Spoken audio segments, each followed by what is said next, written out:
Today I invite you to make these colourful Easter cookies. Ingredients: cookies to decorate, royal icing in pastel pink, pastel blue, pastel green, white, pastel yellow and lilac. Do you have your cookies ready to decorate? If not, watch our decorated cookie recipe.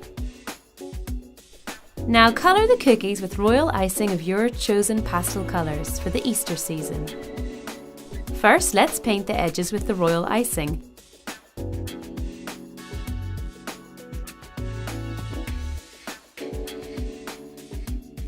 And let it dry for a few minutes. Then fill the inside of the cookies and let it dry again. This time preferably overnight. Finally, paint the details of the cookies.